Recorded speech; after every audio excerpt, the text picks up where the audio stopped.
우리가 이제 예수를 믿고 구원을 받은 사람들이 구원받은 것이 신앙의 전부가 아닙니다. 이제 예수를 믿고 구원받았으면 그것이 뭐냐면 우리가 신앙의 이제 출발입니다. 그런데 어떤 분들은 이제 예수님을 믿고 구원받은 다음에 나는 구원받아 천국에 가게 되었으니까 하면서 입학하자마자 졸업하는 사람처럼 더 이상 어떤 신앙생활에 대해서 성장이나 진보나 이런 것을 애를 쓰거나 노력하지 않는 그런 사람들이 있어요. 근데 신앙생활은 뭐하고 비슷하냐면은 이 집을 짓는 거하고 여러분 비슷합니다. 그래서 우리가 보면은 노아가 구원을 받기 위해서는 뭐를 지었어요? 방주를 지었잖아요. 근데 우리 이제 신약의 우리 신자들, 우리 성도들은 믿음의 집을 짓는 거예요. 신앙의 집. 이 집을 지어야 돼요. 그러니까 방주를 지어가지고 그 안에 들어가서 그 방주로 말미암아 하나님의 진노와 심판에서 구원을 얻었던 것처럼 오늘날 예수를 믿는 신자들은 이 신앙의 집, 믿음의 집을 지어서 이거로 말미암아서 어떻게 되냐면 우리가 구원을 받는 거예요. 그래서 예수님께서 마태복음 5장, 6장, 7장을 뭐라고 하면 산상수훈이라고 하는데 이제 산에서 주님이 특별한 그 가르침을 주신 거예요. 근데 거기에 이 산상수훈의 모든 그 중요한 말씀을 쭉 전하시고 나서 끝에 가서 뭐냐면은 예수님이 지혜로운 건축자와 어리석은 건축자의 비유로 신앙생활은 굉장히 집을 짓는 것과 같다, 이렇게 말씀을 해주셨어요. 그래서 지혜로운 건축자는 그 집을 뭐 위에? 반석 위에 집을 짓는다는 거예요. 그래서 튼튼한 반석 위에 집을 지었기 때문에 바람이 불고 홍수가 나도 무너지지 않지만, 어리석은 건축자는 모래 위에 집을 지어서 바람이 불고 창수가 나면 그 집이 그 무너짐이 심하니라 그랬죠. 그러니까 여기 지금 오늘 우리가 중심 구절을 읽은 거기에 옆에 보면은 나와 있는데 암송으로 고린도 그 교회 사도 바울이 보낸 편지에도 보면은 우리가 건축자인데 지혜로운 건축자가 되었네. 그러면 우리 신앙의 기초, 이 신앙은 집을 짓는 것 같은데 가장 우리가 이제 기초가 뭐냐면은 예수 그리스도가 우리의 신앙의 기초입니다. 그러니까 이 반석 위에 그랬잖아요.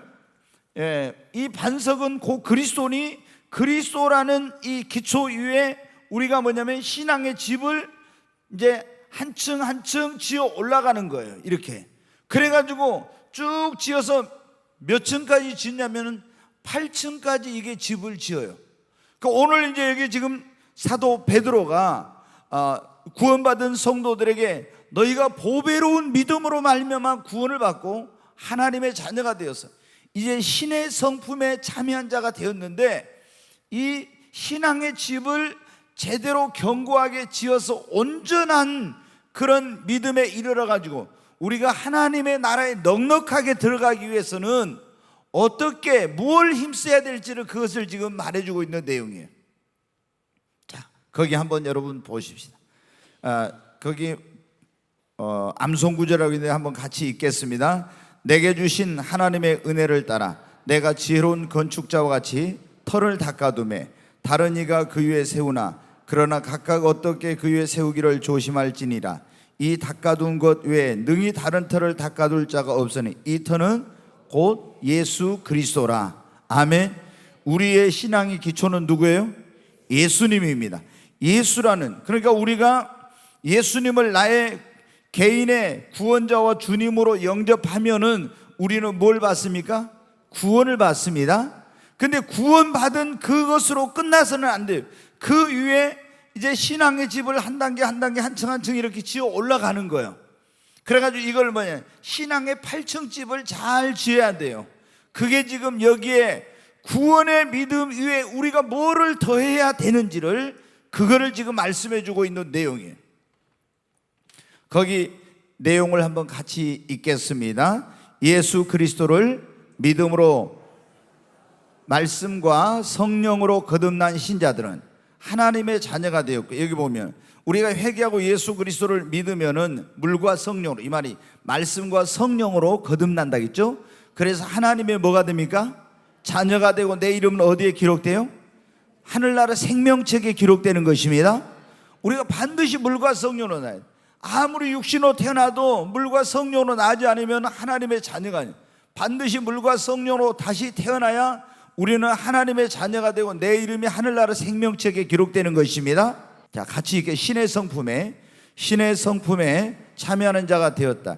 이제 구원받은 성도들이 장성한 믿음의 분량에 이르러 세상의 시험과 유혹을 이기고 세상에서 빛과 소금의 역할을 감당하고 넉넉하게 하나님 나라에 들어가기 위해서는 무엇에 더욱 힘을 써야 될지를 알아보자.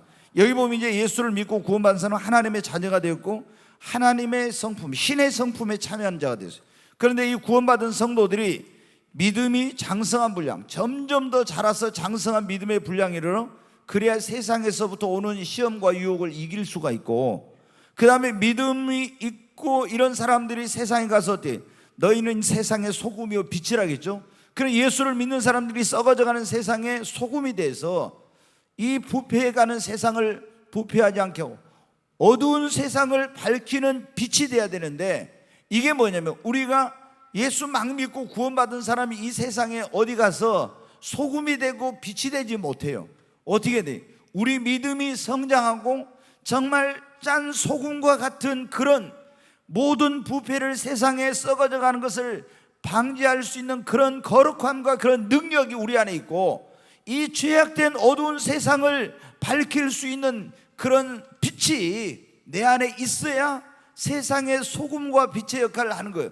근데 막 구원받은 사람이 그걸 하는 거 아니에요. 그래서 우리가 이걸 감당하고 넉넉하게 하나님의 나라를 겨우 어떤 사람은 턱걸이만 해가지고 부끄러운 구원받아서 들어가는 것이 아니라 넉넉하게 하나님의 나라에 영광스러운 구원의 반열에 들어갈 수 있도록 우리가 여기에 뭘 힘을 써야 되는지 지금 그거를 하나님께서 사도 베드로를 통해서 말씀해 주신 내용이에요.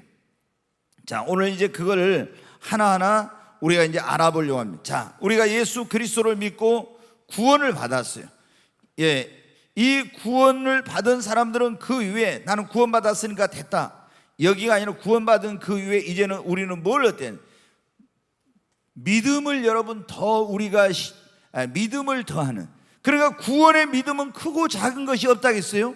그냥 예수님을 믿기만 하면은 회개하고 예수를 믿음으로만 구원을 받는, 이 믿음은 큰 믿음, 작은 믿음, 이런 믿음이 없는 거예요. 그런데 우리가 이제 그 믿음 위에 더 큰 믿음을 너희의 거룩한 믿음이, 그를 신앙의 집을 건축하라고 했는데 이 믿음의 집을 이제 더 이제 견고하게 세워가야 됩니다. 첫 번째 1층이 뭐냐 그러면은 1번 한번 같이 읽습니다. 구원받은 성도들이 제일 먼저 힘써야 할 것은 뭐라고요? 믿음입니다. 자, 히브리서 11장 한번 봐보겠어요. 같이 한번 읽습니다. 믿음으로 아벨은 가인보다 더 나은 제사를 하나님께 드림으로 의로운 자라시는 증거를 받았으니 이는 하나님이 그 애물에 대해 증언하시나 그가 죽었으므로 그 믿음으로써 지금도 말하느니라. 또 이제 봅니다. 믿음으로 에녹은, 네, 계속 이제 여기 보면은 또 그 다음 절 6절 보여주세요. 믿음이 없이는 하나님을 기쁘시게 하지 못한다고 했죠. 또 다시 7절에 믿음으로 노아는 아직 보지 못한 일을 경고하심을 받아 하나님을 경외하고 방주를 예비하여 구원을 받았다 했죠. 8절에 믿음으로 아브라함은, 히브리서 11장을 보면 계속 뭐라고 했어요? 전부 처음부터 끝까지 뭐로? 믿음으로 하나님 앞에. 그러니까 가인과 아벨의 제사 가운데서 가장 큰 차이가 뭐냐? 하나님께 가인과 그 제물은 연락하셨으나 아벨과 그 제물은 연락지 않았다 했죠. 그러면은 이 하나님께 연락되는 제사 예배를 드릴 때 연락되고 안 되고 하는 데서 가장 근본적인 차이가 뭐냐면은 믿음이에요. 아벨은 믿음으로 하나님 앞에 의로운 제사를 드렸다 그랬죠. 믿음으로. 여러분이 예배를 드릴 때, 하나님 앞에 나와서 예배를 드릴 때 믿음으로 예배를 드리시기 바랍니다. 그래야 그 예배가 하나님 앞에 연락이 됩니다. 그래서 우리가 믿음으로 계속 에녹은 하나님과 동행하고, 믿음으로 노아는 방주를 예비하여 그 집을 구원했고, 믿음으로 아브라함은 이제 하나님 말씀에 순종했고, 모든 사람들이 믿음으로예요. 여러분, 우리가 구약 성경의 아벨로부터 시작해서 모든 사람이 어떻게 살았는가, 어떻게 그들이 승리했는가, 어떻게 구원받았는가, 어떻게 축복받았는가, 어떻게 고난을 이겼는가, 어떻게 하나님을 기쁘시겠는가, 이런 모든 것이 다 무엇으로 했다고요? 믿음으로요. 그래서 제가 전에도 말씀드렸지만 히브리서 11장을 제가 읽으면서 믿음의 그 중요성에 대해서 제가 눈을 뜨게 된 거예요. 그렇구나, 성경의 구약에 전부 이걸 보니까 믿음으로 말미암아 그랬구나. 나에게 그래서 믿음이 있어요. 우리가 예수 그리스도를 믿고 구원받은 그 믿음은 크고 작은 것이 없지만 그 다음에 우리가 살아가는데 이 생활의 믿음이란 이런 삶의 믿음이 여러분 우리에게 있어야 됩니다. 자, 그러면 왜 믿음이 성장해야 되는지 한번 알아보겠습니다. 왜 여러분 믿음이 성장해야 될까요? 믿음이 성장해야 돼요. 믿음이 우리가 이제 구원받은 다음에도 그 믿음이 성장해야 돼. 그 믿음이 왜냐? 우리의 모든 신앙생활의 기초가 믿음입니다. 그러잖아요. 우리의 신앙생활의 모든 기초가 믿음이야. 이 믿음으로 말미암아 기도도 하고, 믿음으로 말미암아 하나님 앞에 헌신도 하고, 믿음으로 말미암아 하나님 말씀에 순종, 모든 것을 뭐로 하는 거예요? 믿음으로요. 그러니까 믿음이 없이는 안 되니까 우리가 믿음이 그냥, 근데 성경에 보면 작은 믿음, 큰 믿음, 이런 믿음이 있잖아요. 반석과 같은 믿음, 이런 믿음이 있는데 이 믿음이 적은 사람은 하나님을 기쁘시게 할 수 없죠. 믿음이 작으면 하나님의 말씀대로 살 수 없죠. 믿음이 없는 사람이 하나님 앞에 헌신할 수 있어요? 없어요. 믿음이 있는 사람, 없는 사람 고난을 이길 수 없습니다. 그러니까 우리가 예수를 믿고 구원받은 사람이 그 다음에 정말 믿음이 성장하는, 믿음이 우리의 신앙의 아주 근본적인 것, 이게 그것이 가장 기초적인 중요한 것이기 때문에 그래요. 그리고 이 믿음이 있어야 우리가 하나님을 기쁘시게 한다겠죠. 믿음이 있어야 하나님 말씀대로, 하나님 뜻대로 살 수 있는 거예요. 이렇게 하나님 말씀대로 해야 되는데 믿음이 없으면 못해요. 믿음이 있어야. 아브라함도 믿음으로 하나님 말씀에 순종하여 그랬잖아요. 믿음으로. 그 다음에 우리가 믿음이 있어야 뭐를 이길 수 있냐? 고난을 받고 하나님 앞에 축복을 받을 수 있어요. 믿음은 축복을 담는 뭐라고요? 그릇이라고. 믿음이 있어야 하나님께 뭐를 하십니까? 쓰임을 받습니다. 이게 믿음에 대해서는 뭐 얼마나 이제 이걸 많이, 그러니까 이렇게 믿음이 중요하기 때문에 우리는 반드시 어때요? 믿음이 성장해야 합니다. 자, 이건 여러 번 했으니까 제가 간단히 하고 갈 겁니다. 오늘 이거를 다 할 수 있을지 못할지 제가 모르겠는데 너무 분량이 많은데, 믿음이 성장하려면 그러면 어떻게 합니까? 한번 물어보십시다. 자, 우리 믿음이 성장하려면 어떻게 해야 됩니까? 제일 먼저 믿음은 뭐에서? 들음에서.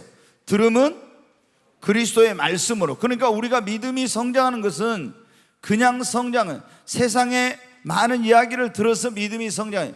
믿음의 말씀을 들을 때 믿음이 생겨납니다. 그러니까 믿음은 들음으로, 들음은 그리스도의 말씀으로. 그러니까 이 믿음의 말씀을 자꾸 들으면 믿음이 우리 안에 자라고 믿음이 성장하게 됩니다. 그러니까 여러분이 성경을 많이 읽고 또 믿음의 말씀인 설교 말씀을 듣고, 그런데 제가 여러분에게 설교할 때 어떤 강단에서 믿음의 말씀을 선포하지 않고 하나님의 말씀을 전하지 않고 세상의 학문적인 거, 지식적인 거, 철학적인 거, 어떤 인본주의 거, 이런 것을 여러분에게 하게 되면은, 그러면은 그런 것이 여러분에게 믿음을 가져다 주지 못해요. 그래서 제가 어떤 시사거리, 재밌는 뭐 이런 얘기를 안 하는 이유가 뭐냐면, 그런 것은 우리에게 듣기에는 좋지만은 나에게 생명을 가져다 주거나 믿음을 가져다 주지 못해요.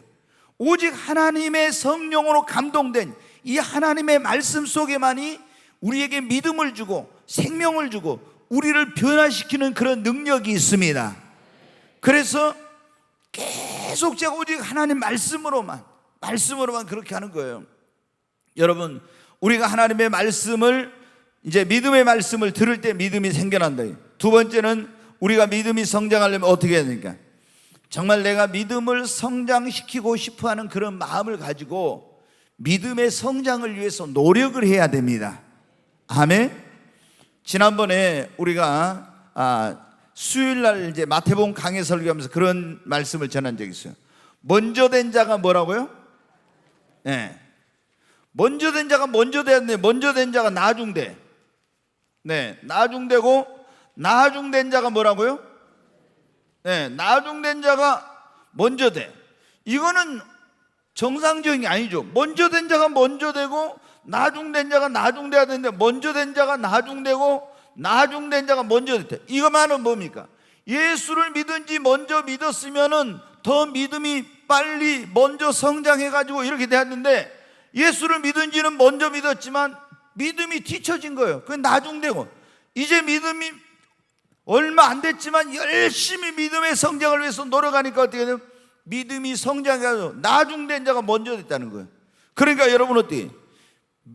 똑같이 신앙생활 했어도 어떻게 신앙생활 하냐, 이거에 따라서 어떤 사람은 믿음이 확 성장하기도 하고 어떤 사람은 오랫동안 했어도 믿음이 어린아이 갓난아이 같은 그런 믿음인 거예요. 그래서 여러분 어떻게 돼요? 내가 하나님 앞에 믿음이 정말 내 인생에서 예수를 믿는 사람이 구원받은 다음으로 제일 중요한 게 뭐냐면 믿음이거든요. 구원받은 다음에 믿음이 가장 중요한 거예요. 그러니까 내가 그 어떤 것보다도 이 믿음이 소중하다는 걸 깨달으면 이 믿음의 성장을 위해서 노력해야 되겠구나, 이런 마음을 가지고 계속 믿음의 성장을 하려고 여러분이 노력하면은 그만큼 더 빨리 믿음이 성장합니다. 아멘. 교회를 다닌 지 오래됐지만은 그냥 주일날 낮에 한 번만 나오고요. 오늘 오전에도 그런 말씀드렸지만 우리가 어떻게 해야 됩니까? 목마르지 않는 신앙생활을 하면 더 깊이 예수 안에, 말씀 안에 더 깊이 들어가 하나님의 임재 안에 더 깊은 기도 속으로 더 하나님의 말씀, 뭡니까? 그 깊은 그런 예수 안에 뿌리를 깊이 내려야 된다. 근데 계속 교회 겉돌고 일주일에 한 번 그냥 오는 정도 이렇게 하면 어때요? 10년을 다녀도 믿음이 성장이 안 돼요. 근데 이제 예수 믿은 지 얼마 안 됐는데 와서 정말 열심히 기도합니다, 성경 봅니다, 열심히 막 봉사하고 막 이러면서 해봐요. 그러면 어떻게 돼요? 훨씬 빨리 믿음이 성장하는 거예요. 그래서 우리가 믿음이 성장하려면 믿음의 성장을 위해서 노력해야 됩니다. 그 다음에 하나님 앞에 우리가 믿음이 성장하려면 어때요? 주여 나에게 더 큰 믿음을 달라고 기도해야 됩니다. 네, 전에도 제가 말씀드렸지만 고린도전서 12장에 보면은 거기에 9가지 은사가 나와요. 네, 9가지 은사가 나오는데 하나님께서 이제 성령이 임하면 은사가 나타나는데 어떤 사람에게는 이런 은사 또 저런 은사를 주시는데 거기 보면은 무슨 은사가 나옵니까? 믿음의 은사가 나와요. 믿음의 은사. 거기 보면은 방언 은사, 방언 통역 은사, 예언하는 은사, 병 고치는 은사, 또 영부 변화에서 지혜의 말씀에서 지식의 말씀의 은사, 능력 행함의 은사, 이런 은사가 나오거든요. 그런데 무슨 은사가? 믿음의 은사. 어떤 사람은 믿음의 은사를 주신다. 그러면은 우리가 여러분 보십시오. 신유의 은사가 나타나면은 병을 고치게 되죠. 방언의 은사를 받게 되면 방언을 하게 되듯이 믿음의 은사가 임하게 되면은 이 사람이 예수 믿은 지 얼마 안 됐는데도 초자연적으로 갑자기 그 믿음의 은사가 주니까 믿음이 확 성장하고 믿음이 엄청나게 큰 믿음이 갖는 그런 믿음이 나타나는 역사가 일어나요. 그러니까 하나님 앞에 우리가 계속 믿음의 성장을 사모하고 믿음의 성장을 위해서 말씀도 있고 노력할 뿐만 아니라 하나님 나에게 더 큰 믿음을 주시옵소서, 하나님 나에게 아브라함 같은 믿음을 주시옵소서, 이런 기도를 해야 됩니다. 이런 믿음의 은사를 부어달라고 기도를 해야 돼요. 그러면 하나님이 내가 예수 믿는 지 얼마 안 됐어도 계속 이런 기도를 하면 하나님은 구하는 대로 주신다고 했잖아요. 그 믿음의 은사가 임하면요 갑자기 이 사람이 별로 그렇게 믿음이 예수 믿는 지 얼마 안 됐는데 갑자기 믿음이 확 커져버려요. 그러면서 전에는 안 믿어졌던 게 믿어지고요, 뭐 이렇게 병든 사람이 있는데 기도할 때 막 내가 기도한다고 나을까 이런 생각이 있었다 하면은 무조건 기도하면 나온다 이런 확신, 기도하면 응답된다 이런 확신이 무조건 믿음이 생기면은 의심 걱정이 안 돼요. 이런 게 막 생겨. 근데 이게 믿음이 없으면 기도해놓고 내가 기도했는데 하나님 응답해 주실까, 또 안 해주시면 어쩌지, 막 이런 마음이 들잖아요. 근데 믿음이 생기면 그런 게 아니에요. 그래서 우리 믿음이 성장하려면 여러분 어떻게 해야 돼요? 또 우리가 신앙생활 하다 보면 어떻게 하냐면은 고난이나 어떤 시련이나 이런 게 옵니다. 조금 더 이 모니터만 좀 더 켜줘 보세요. 우리가 여러분 어떻게 돼요? 이 신앙생활 하면서 환난이나 또 고난, 핍박, 시험 이런 게 없는 신앙생활은 없어요. 항상 이런 게 있어. 우리가 경건하게 살고자 하는 자는 누구든지 핍박을 받는다겠죠. 또 우리가 안 믿는 과정에서 여러분 봐요. 제사 지내고 우상 숭배하는데 안 한다고 해봐요. 그럼 얼마나 거기서 막 고난이 오고 어려움이 옵니까? 굉장히 힘든 일이에요. 또 우리가 사회가 만약에 우리는 이 다종교 모든 종교를 인정해주는 그런 종교 분리 원칙이 적용되는 나라니까 문제가 안 되지만 여러분 이슬람 국가들은 봐보세요. 무조건 정교 일치야 거기는. 그래가지고 다른 종교를 가지면 감옥에 가야 되고 아니면 사형을 당하거나 그러니까 우리로 말하면 순교를 해야 되는 이런 일이에요. 얼마나 많은 환난과 핍박이 있으면 그 다음에 예수를 믿는 사람에게는 꼭 시험이 있어요. 신앙생활 하다 보면 사람 때문에 오기도 하고 여러 가지로 시험이 와. 근데 우리가 이런 환난이나 고난이나 핍박이나 시험이 올 때 뒤로 물러가 버리면은 이 사람이 어떻게 돼요? 믿음이 성장이 안 돼.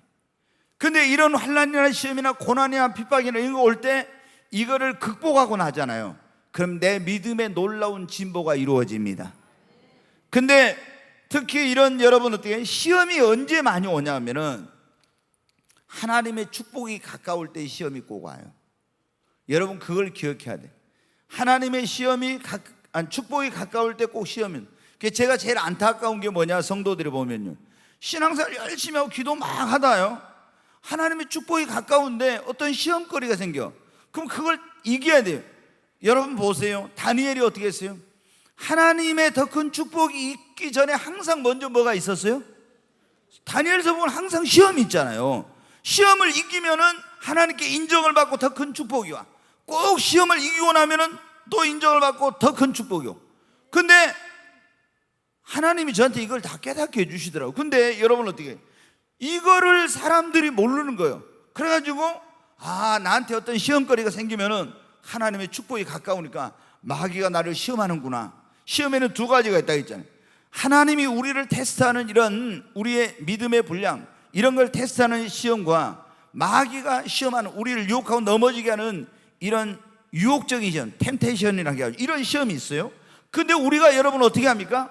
이런 마귀가 주는 것은 우리를 넘어지게 하는 거예요. 근데 이런 시험이 올 때 우리는 반드시 어떻게 돼요? 이겨야 됩니다. 아멘. 이기고 나면 내 믿음이 성장하고 하나님께 인정받고 축복이 앞당겨집니다. 반드시 이런 과정을 이기면 믿음이 성장한다. 그리고 성경에 보면 오직 나의 의는 무엇으로 말미암아 살리라? 믿음으로 말미암아 살리라. 그래서 우리가 믿음으로 믿음에 이른다 이런 말씀이 있어요. 그 말이 뭐냐면 막 믿음으로 행하고 믿음으로 막 이렇게 하면은 내 믿음이 점점 어떻게 된다? 더 큰 믿음으로 자라간다는 것입니다. 그래서 여러분이 믿음의 성장이 나에게 정말로 중요하다. 예수를 믿는 사람에게는 가장 중요한 것이 뭐냐? 믿음입니다. 그래서 여러분이 어떤 일보다도 금이나 은을 구하는 것보다도 여러분이 더 믿음을 귀하게 여겨야 됩니다. 절대적으로. 여러분 어때요? 우리가 믿음이 있으면은 왜 그래? 제가 답답한 게 그 성도들이 하나님이 아무리 내가 애쓰고 노력한다고 된 게 아니야. 하나님이 나를 축복해 주셔야 축복을 받습니다. 근데 하나님은 우리를 축복하실 때 무엇의 분량대로 축복하신다고요? 믿음의 분량대로. 근데 믿음은 이만한데 하나님께 막 이렇게 큰 걸 구해. 그럼 하나님이 안 줘요. 왜? 믿음이 이만한데 이렇게 큰 걸 주잖아요. 교만하거나 타락하거나 하나님께 영광 안 돌려 지가 했다 이렇게. 그래서 하나님이 절대 믿음을 보시고 그 믿음의 분량대로 쓰시고 믿음의 분량대로 축복하시고 이렇게 해요. 그러니까 내가 하나님 앞에 더 큰 축복을 받고 싶으면 하나님 앞에 뭐를 키워야 돼요? 믿음을 키워야 돼. 근데 성도들이 그건 모르고 막 돈 벌러 간다고 했잖아요. 뭐 어떤 막 사업한다고. 믿음을 다 희생시켜버려. 아예 그냥 이렇게. 그러면 돈보다 더 귀한 게 뭐예요? 믿음인데 그걸 희생을 시키고 하나님 막 사업 축복해 주세요 뭐 열심히 뛰어다니지만 안 돼요. 만약에 그렇게 해가지고 그게 좀 됐다? 그럼 롯과 같은 현상이 일어나는 거예요. 축복을 받은 것이 온전히 자기 것이 되지 못해. 롯이 그랬잖아요. 선택의 기로에서 신앙에다 초점을 두고 거기에 맞춰야 되는데 사업에다 초점을 두고 갔어. 그러니까 처음에는 사업이 잘 되고 돈 많이 벌고 이런 것 같았는데 나중에 여러분 어떻게 됩니까? 다 잿더미 되고 말았잖아요. 그러니까 우리가 또 인생을 살다 보면 우리 인간의 힘으로 능력으로 할 수 없는 일이 얼마나 많이 있는지 몰라. 그런데 우리가 이런 어려운 일을 만났을 때 무엇으로 극복할 수 있냐? 믿음으로 옵니다. 여러분 할 수 있거든요. 무슨 말이냐? 믿는 자에게 능치 못할 일이 없느니라. 믿음으로 이 모든 것을 이겨내고 극복할 수 있어요. 그래서 우리가 믿음을 키워야 됩니다. 오늘 이 자리에 오신 여러분이 예수 믿고 구원받았으면 내 아예 마음속에 내 머릿속에 딱 그게 있어야 돼요. 내가 예수 믿고 구원받은 게 전부가 아니라 그 다음에는 내가 믿음을 첫 번째 무엇보다도 키워야 되겠구나. 내 인생의 믿음이 정말로 중요하구나. 이런 마음을 가지시고 신앙의 성장을 위해서 노력하시기 바랍니다. 자, 두 번째 이걸 뭐 하려면은 뭐 끝이 없는데 오늘 하는 데까지 하다가 그냥 제가 이게 8가지라 도저히 다 못할 것 같은데 하여튼 제가 그랬는데 하는 데까지 하다가 이제 마치겠습니다. 두 번째, 거기 한번 같이 읽습니다. 믿음을 가진 성도는 그 위에 덕을 세우는 신앙생활을 해야 합니다.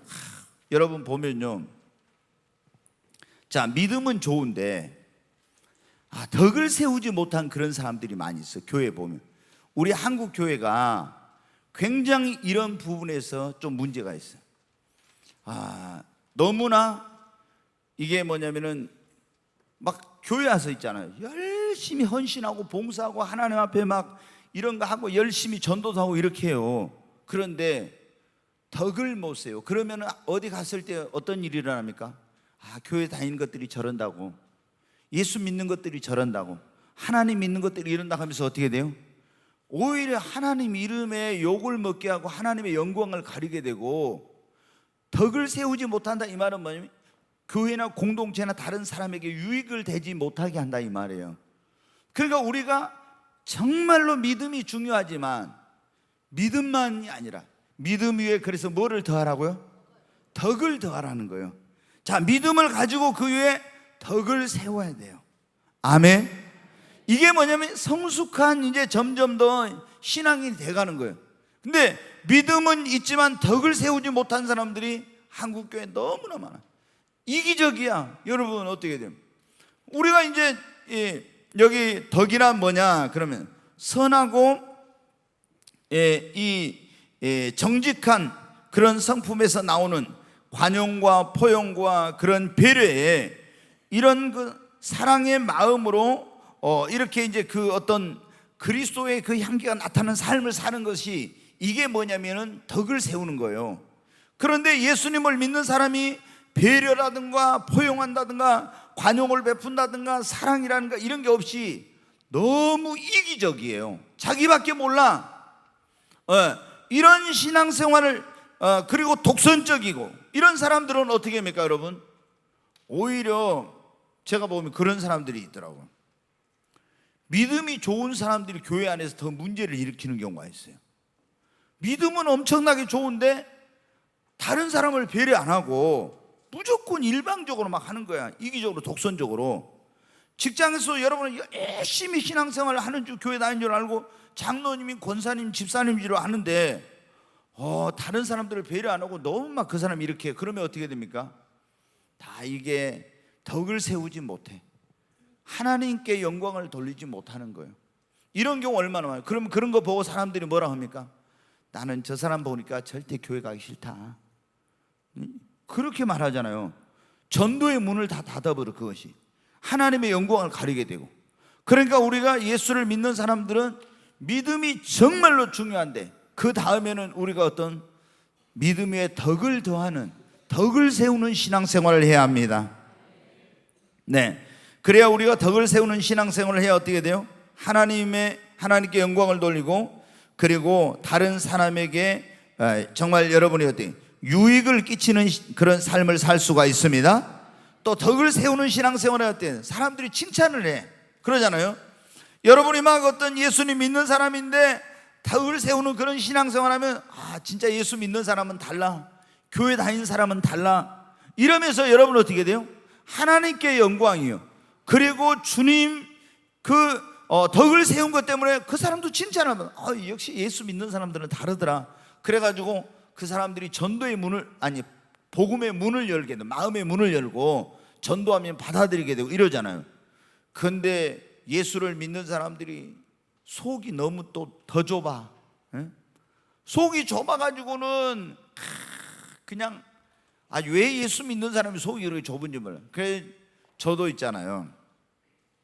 여러분이 그 말씀 드렸지만 시편 119편에 보면 그런 말씀이 나와요. 무슨 말씀이 나오면, 주여 내 마음을 넓혀서 주의 첩경의 길로 달려가게 하옵소서, 이런 구절이 딱 나와요.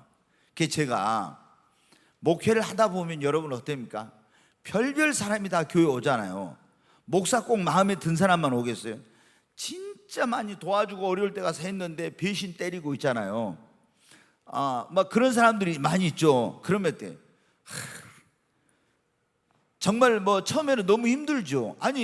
이렇게 사람이 그럴 수가 있냐. 좀 의리가 있어야지. 그 어려울 때 가서 도와주고 이렇게 했으면. 근데 너무 이제 그런 게. 근데 모든 사람을 여러분 보세요. 교회는 착하고 좋은 사람만 오는 게 아니잖아요. 갖가지 모든 종류의 사람들이 다 와야 돼요. 그러면 그것을 어떻게 돼요? 제 마음이 새가슴처럼 좁아가지고는 그 사람들을 어떻게 품고 어떻게 이해하고 어떻게 사랑하면 할 수 있겠어요? 제가 깨달았어요. 목회하면서 큰 사람이라는 어떤 사람이냐? 마음이 넓은 사람이다. 제가 이걸 알아요. 믿음이 좋아도 있잖아요. 마음이 좁은 사람은 절대 큰 사람이 아니더라고. 믿음이 좋아도 마음이 좁은 사람은 절대 큰 사람이 없다.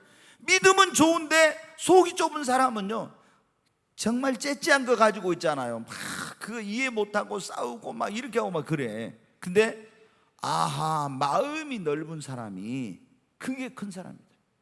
그래서 하나님 앞에 제가 한 20년 정도 기도했어요. 주님, 내 마음을 넓혀주세요. 내 마음을. 여러분, 우리가 보십시오. 바다는 얼마나 넓은지 그 안에 세상의 온갖 쓰레기나 불순물이 다 들어가잖아요. 그래도 그 안에서 어떻게 돼요? 다 정화를 시켜버려요. 그렇죠? 그래서 하나님, 내 마음을 넓혀주세요. 저 바다처럼, 저 하늘처럼 내 마음을 넓혀주세요. 주님의 마음을 내게 주세요. 이런 기도를 제가 오랫동안 한 거예요.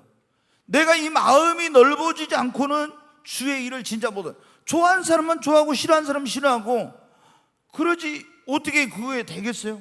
근데 목사는 그럴 수 없잖아요. 모든 사람을 다 품고 모든 사람을 사랑으로 그 안에서 가슴으로 품어야 되는데 내가 인간적으로 안 되겠더라. 하나님 앞에 그래서 어때요? 내 마음을 넓혀달라고. 여러분 어떻게 해요? 우리가 덕을 세우는 신앙생활을 하려면 마음이 넓어져야 됩니다. 아멘. 나만 생각하는 속 좁은 사람, 이기적인 신앙생활이에요. 독선적입니다. 굉장히 자기중심적이에요. 이런 사람은 믿음이 좋은 것 같지만은 하나님 앞에 자기가 축복을 받은 것 같지만은요, 덕은 세우지 못해요.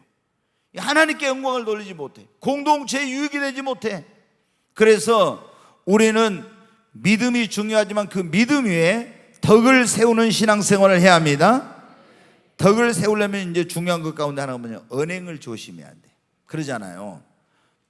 말이나 행동을 함부로 해버리면 덕을 세워요? 못 세워요? 못 세우죠. 예수 믿는 사람이 열심히 신앙생활하는데 말을 함부로 막 해버리면은, 그래서 성경에 보면 덕을 세우지 못하는 그런 말은 하지 말라고 그랬잖아요. 덕을 세우지 못하는 그런 말은 하지 말아라. 그러니까 우리가 예수님 믿는 사람이 막 화난다 에이씨 하고 구구단을 애우고 막 있잖아요. 막 이렇게 해버리면 여러분 어떻게 돼요? 그러면 이게 하나님 영광 가리게 되는 거예요. 그렇잖아요. 어떤 분처럼 또 옛날 운동 많이 했는데 속썩이니까 성경 들고 가다가 성경을 딱 놓으면서 주님 잠깐만 여기 계십시오. 그러고 가서 태권도 2단 옆차기로 한번 날렸다고 뭐 어떤 사람은. 그런데 그렇게 하면 여러분 어떻게 덕을 못 세우죠. 그렇잖아요. 예. 그러니까 우리가 이 정말 언행을 조심해야 돼. 그래야 덕을 세우는 신앙생활. 함부로 예수님 믿는 사람들이 말하고 함부로 행동하면은 덕을 못 세운 거예요. 그 다음에 자기의 유익을 구하지 말고 다른 사람의 유익을 구하고 항상 다른 사람을 먼저 배려해야 돼요. 그러니까 이 덕이라는 것은 하나님과 나와의 관계, 믿음은 하나님과 나와의 관계예요. 근데 덕은 하나님과 나와의 관계가 아니라 사람과의 관계 속에서 공동체, 이웃과 이런 사람과의 관계 속에서 그것을 이제 그걸 세워가는 것이 그게 덕인 겁니다. 그러니까 우리는 위로는 하나님과의 관계뿐 아니라 옆으로 이웃과의 관계, 형제들과 관계, 이런 관계들을 잘 해야죠. 그래서 진짜 믿음 있는 사람은 자기의 유익을 구하지 않으려고 다른 사람의 유익을 구하는 것입니다. 네. 자, 세 번째 가겠습니다. 3번 같이 한번 읽습니다. 신앙의 집의 3층은 지식의 집을 짓는 것이다. 네. 자, 우리가 이제 기초가 예수님 구원의 믿음이었습니다. 그 다음에 1층 집이 뭐였어요? 믿음의 집. 2층은 덕을 세우는 거예요. 네, 여기는 이제 믿음인데 여기는 덕을 세우는 거예요. 근데 믿음의 덕을, 덕에 뭐를요? 지식을. 이제 3층이 지식을 이제, 여러분은 어떻게 돼요? 우리가 지식이 없는 믿음은 선하지 못하다, 성경에 보면 이런 말씀이 있어요. 반드시 우리가 그냥 맹목적인 있잖아요. 이런 신앙이 되면 안 되고 우리의 믿음은 그런 확실한 영적인 지식을 갖는 그런 믿음이 돼야 됩니다. 자, 호세아서 4장 6절을 한번 보겠습니다. 같이 읽습니다. 내 백성이 지식이 없으므로 망하는도다. 네가 지식을 버렸으니 나도 너를 버려 네 제사장이 내 제사장이 되지 못하게 할 것이요 네가 내 하나님의 율법을 잊었으니 나도 내 자녀들을 잊어버리리라. 여기 보면 하나님이 호세아 선지자를 통해서 하신 말씀이, 내 백성이 뭐가 없으므로 망했다고요? 지식이 없으니까 망한대. 지식이. 여러분, 그러면서 네가 지식을 버렸으니 나도 너를 버려 제사장이 되지 못하게 할 것이라고. 네가 내 하나님의 율법을 잊어버렸으니 나도 네 자녀를 잊어버려. 여기 얼마나 중요해. 내 백성이 지식이 없으므로 망하고 지식을 버렸으니 하나님께서 내가 너를 버려 제사장이 되니. 여러분, 우리가 뭐 그런 거 있잖아요. 군대에서 수류탄을 다루는데 수류탄을 이렇게 수류탄을 다루는 지식이 없으면 어떻게 해? 그거 다루다가 폭탄이 터져 죽을 수 있죠. 근데 우리가 이 영적인 것에 대한 지식이 있어야 돼. 이 영적으로 무지하게 되면요, 왜 사람들이 이단에 빠집니까? 그런 영적인 지식이 없으니까 그걸 분별을 못하고 거짓 선지자 이단에 속아가지고 거기 빠지는 거예요. 왜 여러분 교회를 다니도 구원을 못 받습니까? 구원에 대한 명확한 영적인 지식이 없는 거예요. 그래가지고 잘못된 구원.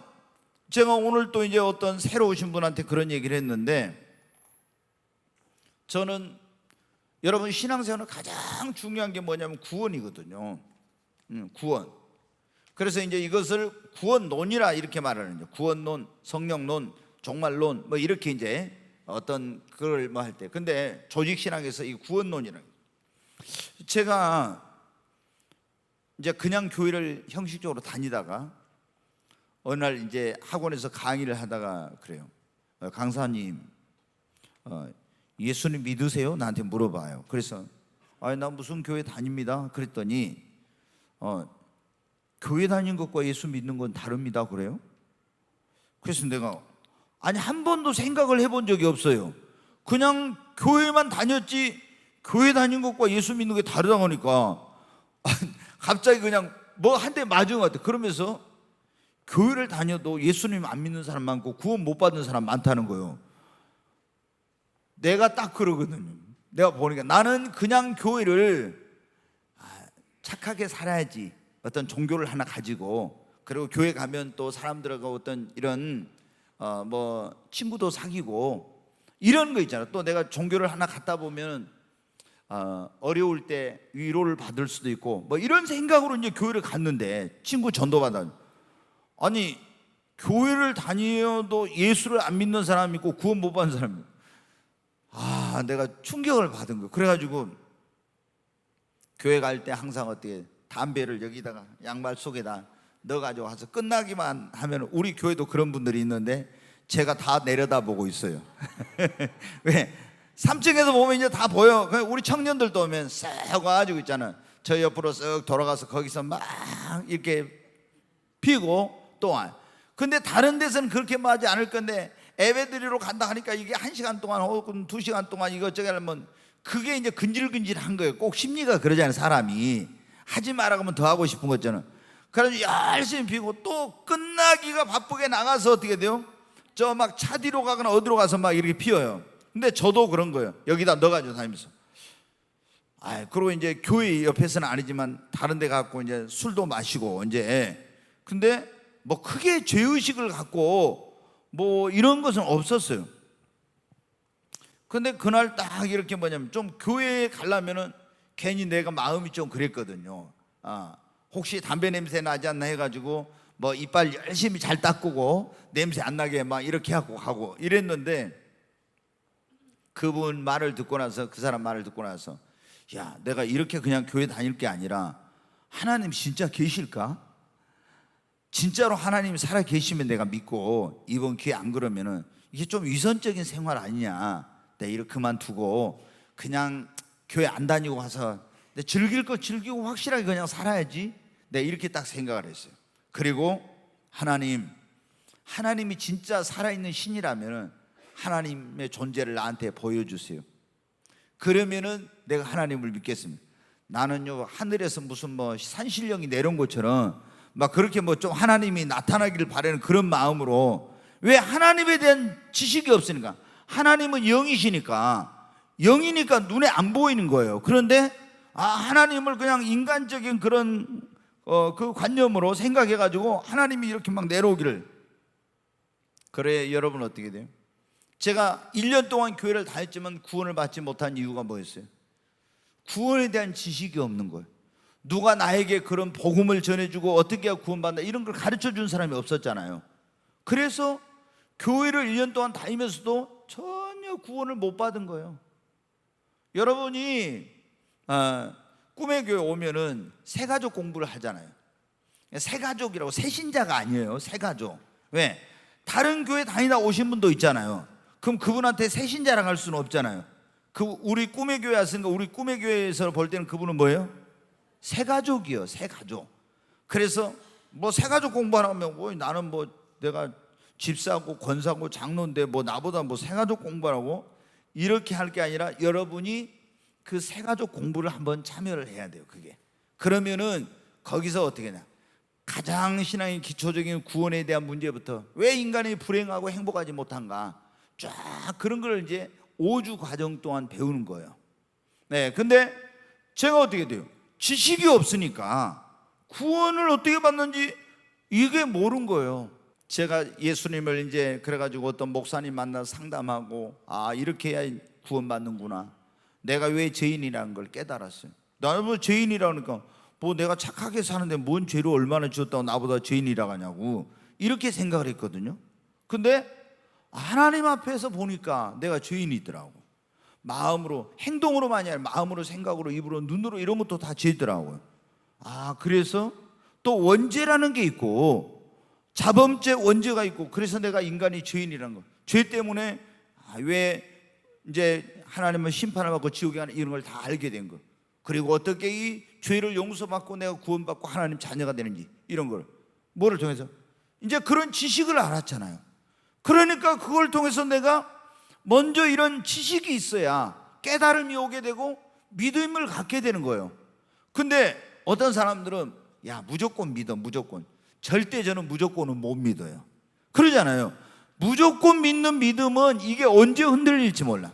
확실한 영적인 지식을 가지고 정확히 여러분 믿어야 됩니다. 그래서 제가 이제 구원을 받고 나서 저는 구원론에 대해서도 여러분은 지금 뭐 그냥 믿고 있지만 엄청나게 저는 고민을 많이 했어요. 우리가 회개하고 예수를 믿으면 그때는 그냥 믿기만 하면 구원이라 이렇게 회개도 안 가르치고, 그래가지고 제가 예수님을 영접하고 구원을 받고 죄사함 받아서 너무나 이제 하나님 자녀가 돼가지고 행복하고 기뻤어요. 나중에 보니까 어때요? 주여 주여 하는 자만 다 천국 가는 것이 아니라 하늘에 계신 내 아버지 뜻대로 행하는 자가 천국 간다고 나온 거예요. 아니 믿기만 하면 구원이라고 했는데 여기는 주여 주여 하는 자만 다 천국 가는 게 아니라고 했네. 그리고 주의 이름으로 선지하노라고 귀신 쫓아내고 많은 능력을 행했는데 천국 문 앞에 주님이 내가 너를 모른다고 그래.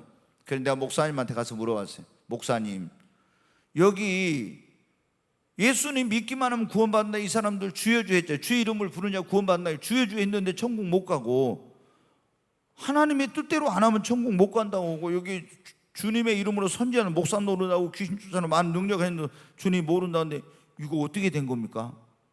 이건 거짓 선지자다, 안 믿은 사람이다, 이런 거예요.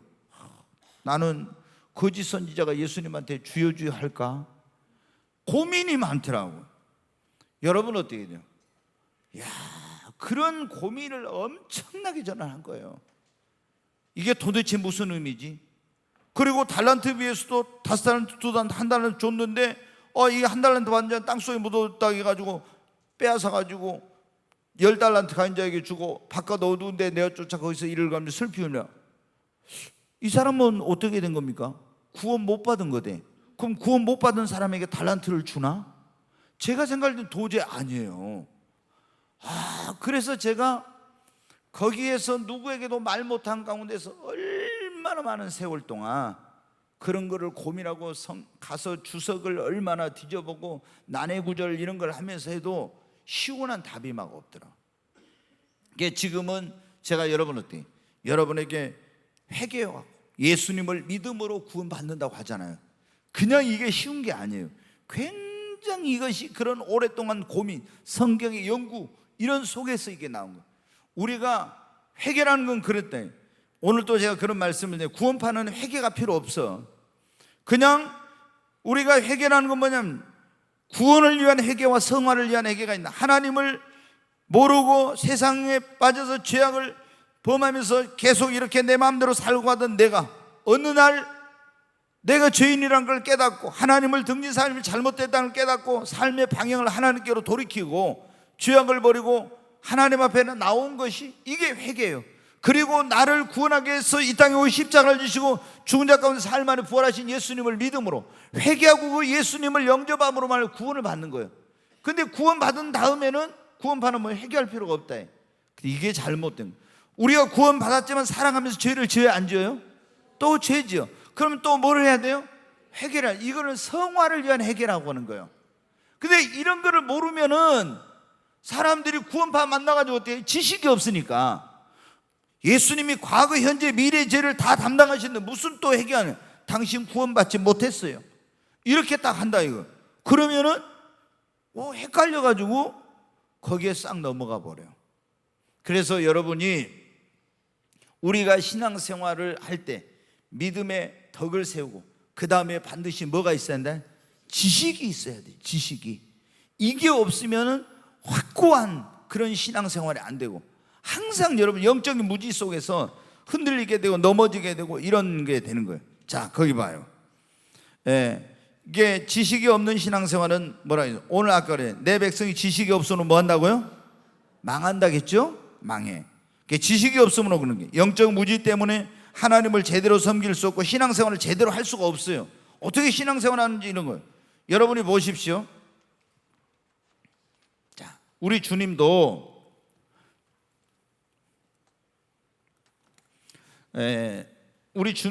이게 뭐가 이게 잘 안 되네요. 자, 우리 주님도 뭐냐면은 제자들이 이렇게 물어봐요. 주여, 요한이 자기 제자들에게 기도를 가르친 것처럼 우리에게도 뭐를 가르쳐 주옵소서? 기도를 가르쳐 주옵소서 그랬죠. 자, 그러니까 너희는 기도할 때 이렇게 기도하라. 주기도문이라고 우리가 보통 그래요. 주기도. 기도의 하나의 모범, 모델을 보여주신 거예요. 하늘에 계신 우리 아버지, 이름이 거룩히 여김을 받으시며 나라 임하오시며, 이렇게 가지고 주기도문에 보면 이제 나오죠. 그러니까 기도할 때도 그냥 무조건 기도하면 응답받는 게 아니에요. 응답받는 기도의 비결, 하나님 앞에 연락되는 기도의 비결이 있어. 이걸 딱 알아가지고 기도를 해야 응답을 받는 거예요. 그럼 무작정 우리는 어떻게 돼요? 먼저 하나님 앞에 기도 응답을 받는 하나님의 뜻대로 구해야 되거든요. 믿음으로 구해야 되거든요. 간절히 구해야 되거든요. 끈질기게 구해야 되거든요. 언제 합심해서 기도해야 되고, 그리고 이렇게 우리가 하나님 앞에 기도해야 되는데, 먼저 자 보십시오. 하나님의 뜻이 아닌 거 가지고 내 마음대로 가서 하나님 막 금식하면서 때를 쓰면서 끈질기게 한다고 하나님께서 응답해 줘요? 응답 안 돼. 그러니까 우리가 먼저 하나님의 뜻대로 구해야 되거든. 이게 먼저예요. 그 다음에 믿음으로 구하고. 뜻은 뜻인데 믿음이 없이 구하면 응답을 못 받아. 믿음으로. 그 다음에 어떻게 해요? 간절하게 기도해야 돼요. 끈질기게 기도해야 돼요. 우리가 때로는 이런 뭐 할 때 합심해서 기도해야 되고요, 이런 기도를 해야 되는 거예요. 이게 응답받는 기도의 비결이에요. 근데 무조건 막 기도만 하면 이게 아니거든. 그러니까 지식이 없으면은 우리가 기도를 어떻게 할지도 모르니까 기도를 제대로 응답을 못 받는 거예요, 여러분. 그래서 신앙생활에서 이 지식이, 영적인 지식이 있어요. 자, 구원받지 못한다 그랬죠. 사람들이 어떻게 돼요? 구원에 대한 제대로 지식이 없으니까 교회를 다녀도 뭘 받지 못한다? 구원받지 못하는 거예요. 자, 여러분, 구원받으려면 반드시 우리가 죄인이라는 걸 깨닫고 회개해야 됩니다. 그리고 우리의 죄를 짊어지고 십자가의 피를 죽으시고 죽은 자 가운데 사흘 만에 부활하신 예수님을 나의 구원자와 나의 주님으로 영접해야 됩니다. 이걸 믿는다고 하는데 영접을 해야 돼. 그래야 회개하고 예수님을 믿음으로 말미암아 우리가 물과 성령으로 말미암아 거듭나 구원받고 하나님의 자녀가 되는 것입니다. 그 다음에 거기 보면 우리가 지식이 없으면 영적인 뭐를 못한다고요? 분별을 못해. 이거 영적으로 옳은 건지 그런 건지 분별을 못해. 그러니까 여러분이 정말 영적인 지식을 가져야 돼. 하나님의 말씀에 대한 지식, 이런 게 있어야 돼. 그렇지 않으면 올바르게 신앙생활을 제대로 못해. 그 다음에 뭐예요? 제가 아까 말씀드렸죠. 이단과 거짓 선지자에게 쉽게 미혹이 돼요. 이 영적인 지식이 없으면. 늘 여러분 제가 말씀드리지만 구원파 이런 사람들, 여호와의 증인, 안상호 하나님의 교회, 신천지 이런 것들이 와서 어떻게 돼요? 안 믿는 사람보다 꼭 어떤 사람? 믿는 사람, 교회 다닌 사람들을 미혹을 하잖아요. 교회 다닌 사람. 그래가지고 구원파는 보면 어떻게 해요? 구원 받았습니까? 물어봐요. 그 다음에 구원 받았다고 어떻게 구원 받냐고 물어봐요. 그러면은 예수님이 십자가 피 공로로 믿음으로 구원 받았다고 그래요. 그러면 또 이렇게 물어봐. 당신 죄 있습니까? 없습니까? 이렇게 물어봐요. 그러면 여러분, 구원 받았다고 예수 피로 구원 받았다고 하면 당신 죄 있습니까? 없습니까? 하면은 솔직히 여러분 나 죄 없습니다 할 사람 얼마나 있어요? 없어요. 대답을 뭐요? 그러면 죄 있는 사람은 구원 못 받는다고 그래. 그럼 거기서부터 어떻게 돼요? 헷갈리기 시작해요. 그리고 또 물어봐요. 뭐 묻거렸어요? 당신 구원 받은 날짜 압니까? 언제 구원 받았는지 날짜 아냐고 물어봐. 그러면 어떻게 돼요? 그걸 막 극적으로 체험한 사람 있죠. 어느 날 막 교회 가가지고 막 그날 막 뒤집어져 가지고 막 어떤 극적으로 해가지고 예수 믿은 사람은 내가 맨날 몇 월 며칠 날 언제 내가 예수 믿고 구원받다 아는데, 어린이 주일학교부터 계속 다니거나 중고등학교부터 계속 다니다가 아니면은 그냥 강제로 막 우리 예수 초청 주일 하니까 막 따라와서 계속 어쩔 수 안 나오면 또 나오라고 해갖고 다니다가 어느 날 믿음이 생겼네. 근데 그 사람이 당신 언제 구원받았어요? 물어보면 어떻게 돼요? 믿긴 믿는데 언제 구원받은지 몰라. 모르잖아요. 당신 구원받았다면서 구원받은 날과 시도 모르냐고. 그건 구원받은 게 아니다. 당신이 태어난 날을 모른다고 말할 수 있냐? 이렇게 하면 어떻게 돼요? 와, 이게 다 이제 흔들려 이게. 근데 여러분 어떻게? 지식이 없으니까 그런 거예요. 구원이라는 것은 깡패가 막 시라소니가 회개해가지고 예수님을 믿었어. 2000세기가 종로의 깡패 두목이었는데 회개가 하늘산 원장이 됐잖아요. 그럼 그 사람은 어떻게? 확실히 뒤집어지고 예수 믿는 날이 있죠. 깡패가 예수 믿을 때. 그런데 여러분같이 착한 사람들은 교회 안 다니려고 빈들빈들 하다가 믿은 사람들은 언제 믿은지 모르잖아요. 근데 언제 믿고 이런 것을 떠나서 내가 회개하고 예수를 믿었으면 구원받은 겁니다. 근데 구원받은 날짜를 알 수도 있고 모를 수도 있어. 근데 이런 걸 모르면은 구원받은 날짜도 모르냐고 이렇게 하면 어떻게 돼요?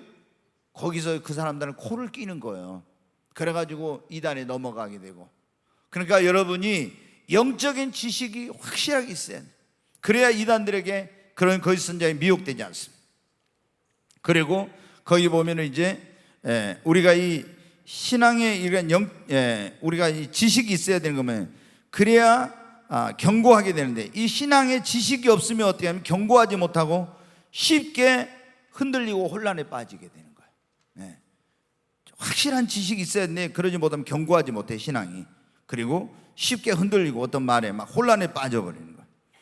자, 우리는 무엇에 대한 지식을 가져야 되냐? 먼저 하나님이 어떤 분인가를 제대로 알아야 돼요. 하나님이 어떤 분.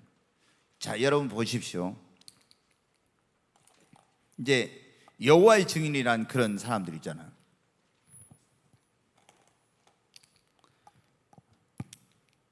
여호와 증인. 여호와라는 게 누구 이름이에요? 하나님의 이름이죠. 우리말로 이제 여호와 증인. 원래 이제 야훼인데 여호와라고 이제 우리말로는 이렇게 된. 여호와의 증인. 여호와는 하나님의 성을. 그러면 자기들 하나님의 증인이다 이런 말인데, 여호와의 증인들은 뭐냐면은 하나님에 대해서 말할 때 그 사람들은 어떻게 되냐? 보십시오. 하나님이 사랑의 하나님이다 이것만 강조해.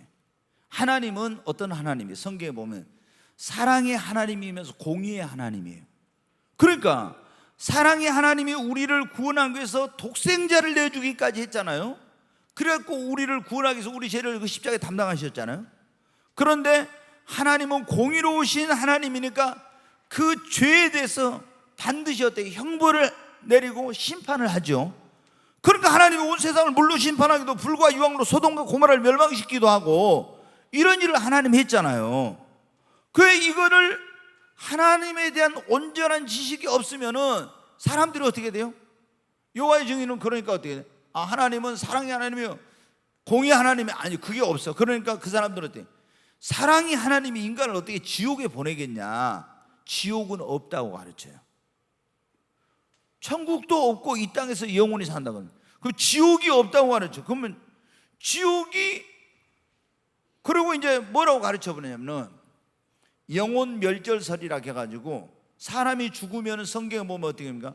우리의 육체는 흙에서 왔으니 흙으로 가고 영혼은 불멸하는 존재예요. 그래서 믿는 자의 영혼은 어디로 가요? 낙원에 가고 안 믿는 자의 영혼은 어디로 가요? 음부에 가는 거예요. 거기에 있다가 부활 때 예수 믿는 사람은 생명의 부활로 나와서 영화로운 몸으로 변화돼 가지고 천년왕국을 지내고 천국으로 들어가 영원한. 근데 예수 안 믿는 사람은 천년왕국이 지난 다음에 심판의 부활로 나와서 몸을 입고 백보자 심판대 앞에 심판을 받고 영원한 지옥에 가서 형벌을 받는 거예요. 지금은 영원히 안 믿는 사람은 형벌을 받고 있어. 고통의 장소에 있어요. 그게 음부라고. 믿는 자는 낙원에 있어요. 그런데 이 사람들은 뭐라고 합니까? 여호와의 증인은 천국 지옥 없대. 사람 죽으면 다 소멸 어디로 가버린다고. 그 자기들이 말하는 여호와의 증인에 거기에 속한 사람만 이 땅에서 죽지 않고 영원히 산다고. 근데 어떻게 돼요? 여호와의 증인 지금까지 한 사람도 안 죽고 살아있는 사람 없고요. 다 죽더라고. 그런데도 세뇌돼가지고 어리석으니까 그걸 보면 알아야 되잖아요. 그런데도 거기에 빠져가지고 거기에 진리라고 믿고 있어. 근데 거기에 많이 넘어간다 이 말이에요. 교회 다닌 사람들이 파수대 이런 거 팔러 와가지고 막 성공부 하자게 하고. 왜 그럼 넘어가요? 영적인 지식이 없으니까 그래. 응? 신천지 이만희도 여러분 성경을 비유풀이로 이상하게 풀어가지고 다 이게 성경을 그래가지고 어떻게 돼요? 우리를 미혹해가지고 이만희가 결국에 뭐냐? 보혜사다. 이만희가 이 시대를 구원하는 구원자다. 이렇게 가르쳐가지고 거기에 쏙 넘어가면 이게 보면 너무 유치한 건데 왜 장로님들까지 심지어 어떤 경우는 목사님들까지도 거기 넘어가냐 이 말이에요.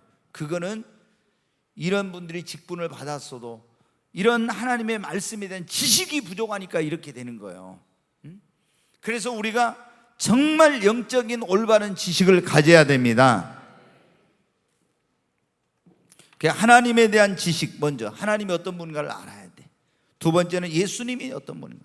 사도 바울이 공부를 많이 했던 사람인데, 내가 전에 내게 있던 모든 걸 배설물로 여기고 예수 그리스도를 아는 지식이 가장 고상함을 인하여 그랬잖아요. 여러분, 예수님이 누구인가를 알아야 돼. 그러니까 이게 뭐냐면은 우리가 자, 하나님이 누구인가? 성부 하나님, 이제 예수님, 성자 예수님, 또 성령님, 이런 먼저 이거에 대해 잘 알아야 돼. 이게 하나님에 대해서 모르고 예수님이 모르고 성령이 모르니까, 여호와의 증인은 예수님을 뭐라고 하냐면은, 이제 아니면 이슬람교 이런 사람들은 예수를 선지자라고 해요. 그냥 선지자, 구원자가 아니라 아브라함이나 이런 선지자들 가운데 한 사람을 이렇게 말해. 그리고 여호와의 증인은 성령님을 뭐냐면 삼위일체 하나님이 아니고, 이 성령을 뭐냐면 하나님의 능력이다, 이렇게 말해. 그러니까 이런 것들이 전부 다, 제가 딱 이렇게 성경 펼쳐가지고, 자, 여기 성령이 하나님이라고 했지 않냐 하면은요, 아무 말 못하고 다른 데로 쉐카 이렇게 막. 근데 우리가 이런 지식이 없으면은 그런 사람들한테 그런 데 넘어간다니까요. 그러니까 하나님이 어떤 분인지, 예수님이 어떤, 예수는 하나님의 아들이시면서 태초의 말씀에 이분이 하나님이셨던 분인데, 우리를 구원하기 위해서 육신을 입고 오신 분이에요. 왜? 피 흘림이 없이는 죄 사함이 없으니까, 우리 인간의 죄를 사하려고 그 말씀으로는, 영으로는 피를 흘릴 수 없으나 육신을 입고, 그런데 그냥 아담과 하와의 후손으로 이렇게 남자와 여자 사이에서 태어나게 되면은, 날 때부터 원죄를 가지고 태어나니까 죄를 사해서 우리를 위해서 대신에 십자가를 질 수가 없어. 그래서 성령으로 마리아에게 잉태해가지고 어떻게 돼요? 죄 없이 잉태되어서 이 세상에 예수님 오신 거예요.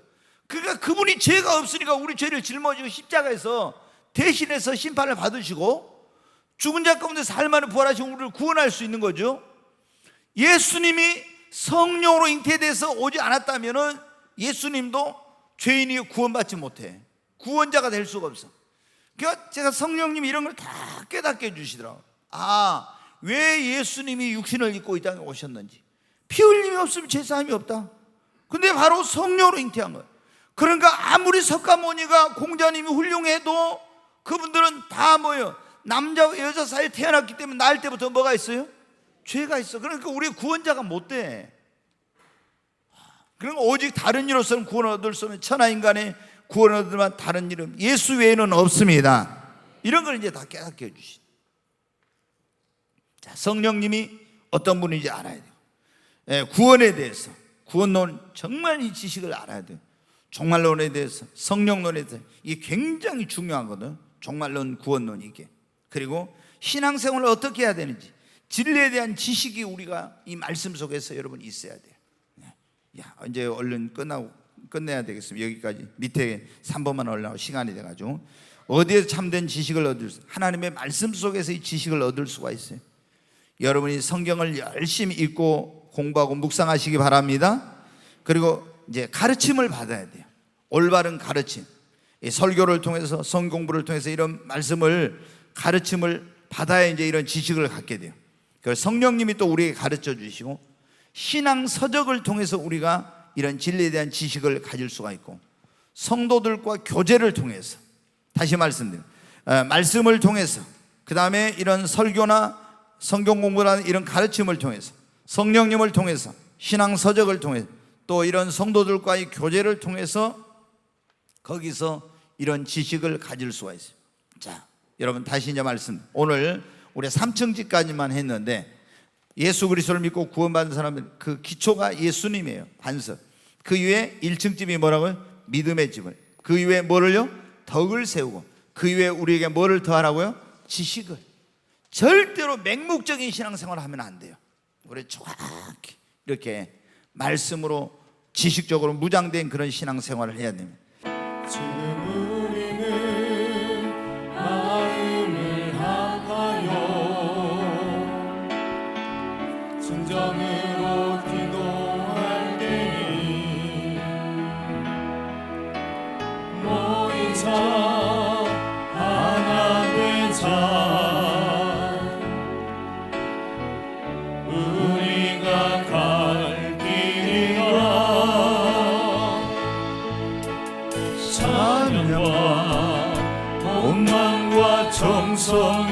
나의 기도와 주님께서 기도하신 것처럼 말씀 속에 권능으로 임하시니 사랑으로 하나 되자. 우리의 전류 모두 다의 주님을 찬양하며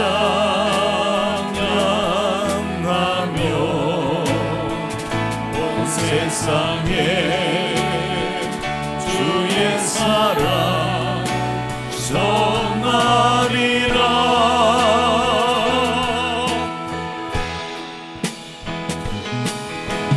일어나 새벽을 깨우리라. 지금 너희가 기도할 때이니 일어나 새벽을 깨우리라. 내가 너희와 함께 하리라. 우리 두 손을 들고 주여 세 번 외치고, 하나님 나에게 믿음을 더하여 주시고 이제 덕을 세우는 신앙생활을 하며 영적인 참된 지식을 가질 수 있도록 하나님의 성령께서 말씀 속에서 나로 깨닫게 하여 주시옵소서. 주여 세 번 외치고 기도합니다. 주여 주여 주여. 간절히 하나님 앞에 기도합니다. 하나님, 주님의 진리의 말씀으로 내 영혼을 새롭게 하여 주시고 참된 온전한 믿음을, 더 큰 믿음을 갖게 하여 주시옵소서. 하나님, 나로 믿음의 사람이 되게 하여 주시옵소서. 아브라함 같은 믿음을 하나님 나에게 허락해 주시옵소서. 오 하나님, 역사해 주시옵소서. 주여, 믿음의 주 온전케 하시는 하나님, 나에게 더 큰 믿음을, 더 반석과 같은 흔들리지 않는 요동치 않는 믿음을, 하나님의 말씀대로 살 수 있는 그런 믿음, 하나님을 기쁘시게 할 수 있는 믿음을 나에게 허락해 주시옵소서. 주님, 그리고 이제는 정말 하나님 덕을 세우는 그런 신앙생활을 하고 그 일을 통해서 하나님께 영광이요 사람들에게 칭찬받는 신앙생활, 하나님께 정말 기쁨을 드리는 그런 신앙생활을 할 수 있도록 하나님 덕을 세우는 그런 신앙생활을 하게 하여 주시옵소서.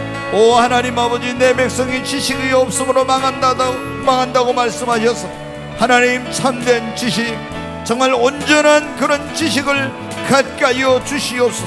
하나님의 말씀으로, 성령으로, 하나님 정말 하나님의 진리의 말씀으로 무장될 수 있도록 주여 도와 주시옵소서.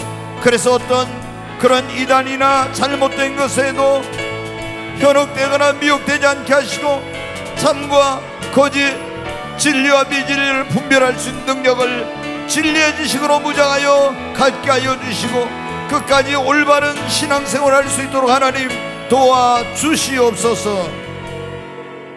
귀하신 예수님의 이름으로 기도하옵나이다. 아멘.